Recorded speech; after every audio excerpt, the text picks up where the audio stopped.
Viewers, welcome to the course Data Structure and Applications. This is session 4 of module 1. This session covers dynamically allocated arrays with respect to single dimensional array and double dimensional array. That means in this session you are going to study how to create a one dimensional array and two dimensional array dynamically. Before we start with how to create an array dynamically, first we'll see what are the disadvantages of statically allocated arrays. That means the arrays which are created at the time of compilation, there are some problems. That is, if you wanted to allocate a memory to a array at the time of compilation, so you should know the number of elements in advance. And another disadvantage with respect to an array which is created at the time of compilation is that total number of blocks which are created, a total number of space created at the time of compilation time is fixed. Let us consider this array. So here the size of the array is 4 and the elements of array are F, A, C and E. Here the size of the array is fixed. This array is created at the time of compilation. The size of the array is fixed. It is not possible to increase or it's not possible to decrease the size of this array at the time of execution if this array is created during compilation time. Here there are 4 elements. So we have assumed that at the time of compilation we have assumed that the number of elements required for our program is 4.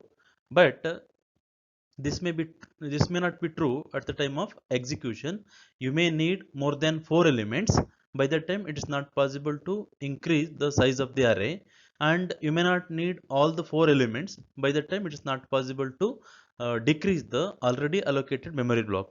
So this is the major disadvantage with respect to statically allocated arrays. So to overcome this disadvantage, we'll go for creating an array dynamically. Single dimensional array. Before studying how to create a single dimensional array dynamically, you should know two important things. That is, as we discussed in the previous session, all the dynamically created variables are going to get the space from the heap area of the memory. You know, in the C programming language, the entire computer memory will be divided into 3 parts. So first part is stack, second one is heap, and third one is permanent storage area. You know, in the heap area of the memory, all the variables are going to get the space. And if the variables are created dynamically, then such variables should be deleted explicitly before the program gets terminated by using the free function. Other type of variables which are created at the time of compilation are going to be deleted automatically before the program gets terminated. So now we'll see how to create a single dimensional array by using calloc function. You can create a single dimensional array using malloc function also. So here, as you already know that this part of the function will be get executed first. So here this function, that is calloc function, takes two parameter. The first parameter represents the number of locations in an array, number of locations or number of elements in an array, and second parameter of the malloc function is the size of each location in an array. So here we assume that the size of the integer is 4 bytes.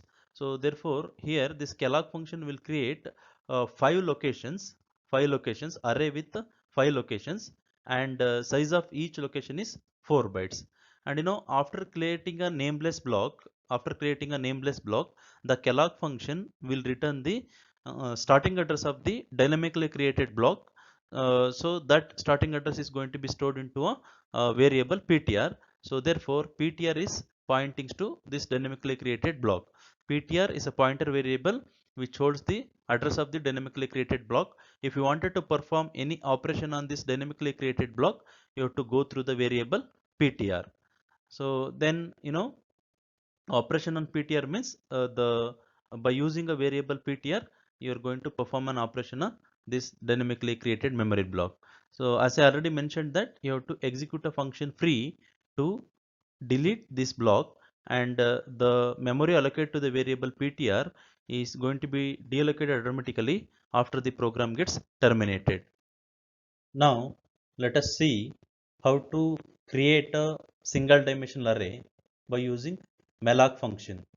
So here first you read the number of elements in a dynamically created arrays. Printf enter the number of numbers to generate. That means number of elements you wanted to store in an array. That can be read by the function scanf statement. Scanf percentage d address of n.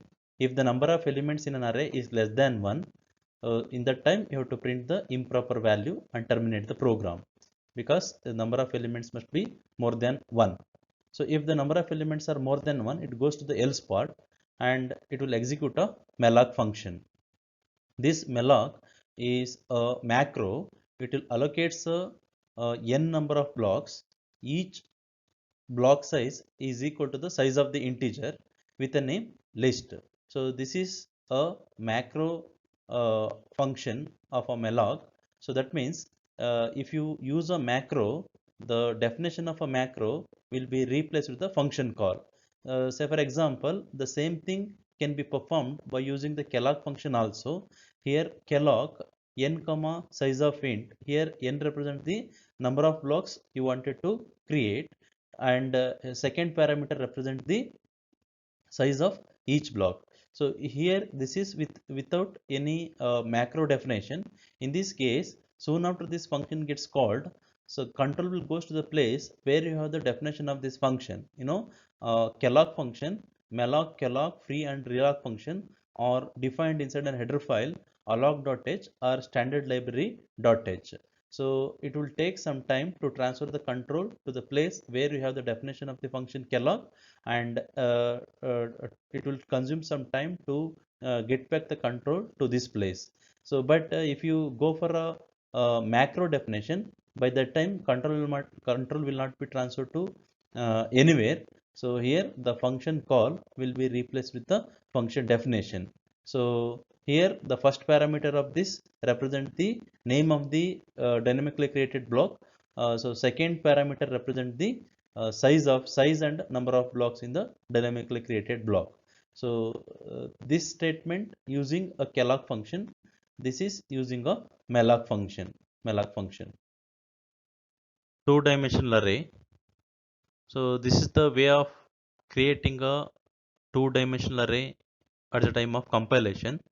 That means if I write a statement int x of 5, 7, the first value represents the number of rows in an array. Second value represents the number of columns in an array. So this is the combination of two single dimensional array. So first array size is 5 and second array size is 7. So generally we will, while writing the representation or pictorial representation of the two dimensional array, will merge both these two arrays together, but for understanding purpose, let us separate these two arrays in the pictorial representation. The below diagram shows the pictorial representation of two arrays separately. The first array that represents the number of rows in a two-dimensional array contains five locations. This is the first array, 5 rows, 0, 1, 2, 3, 4, and second value represents the number of columns. So 7 columns, 1, 2, 3, 4, 5, 6 and 7. So this is the second array, this is the first array. Okay, so this is how the array is represented pictorially. Now we'll see how to create two-dimensional array which contains 5 rows and 7 columns dynamically. So as I already mentioned that two-dimensional array is nothing but the combination of two single dimensional array. So therefore you have to execute a malloc function twice. First malloc function is to create a one single dimensional array that represents the number of rows. Second malloc function to create another single dimensional array which represents the number of columns. So we'll see how to create a number of rows first. So here name of the array is x. As I already mentioned that the first parameter of the malloc function with respect to macro represents the name of the array. Here name of the array is x, and second parameter represents the number of locations and its size. So here how many locations you need, how many number of rows you need. Number of rows are 5, that value is passed here. So therefore rows into, so 5 rows, and you have to indicate the size of each location in an array. So size of each location must be capable of holding the starting address of this. So that's why it is size of star x. Here this is x, the name of this is x, and star x means value at this location. What value you are going to store here? Here we are going to store the starting address of this column. So that's why here the statement malloc x represent the name of the array and how many number of locations in an array and what's the size of each location in an array. So size of each location is equal to the size of a pointer. Why it must be a pointer? Here each of these locations must be capable of holding a starting address of this. So now we'll see how to create these locations now. Now we have created one first single dimensional array, that is single dimensional array which represent the number of rows. Next you have to create a single dimensional array which represents the number of columns. So here malloc x of I. So here this is x. X of I means this location.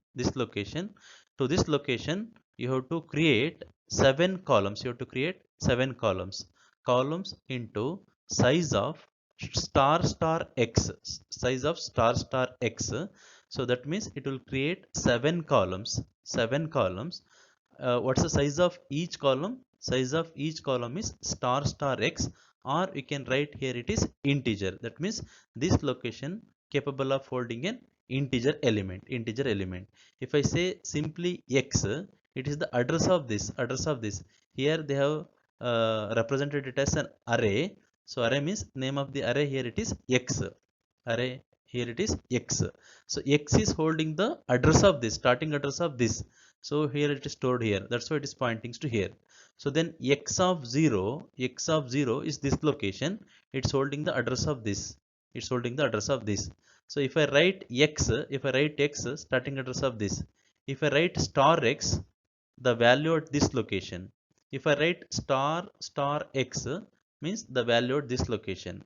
So here what actually you are going to store? You are going to store the simple integer. So that's why I have written star x, or you can write int also. Here even instead of star x, if I write x, that's also correct. So how many such blocks you have to create? So this single malloc statement, will create 7 columns, for this location. Starting address of this is going to be stored here. So how many such location? So how many such rows? So 1, 2, 3, 4, 5. So total 5 columns or 5 blocks you have to create. That's why you have to create rows many number of blocks. So that's why this malloc statement will be get executed rows many number of times. Here row value is 5, so it will be get executed 5 times.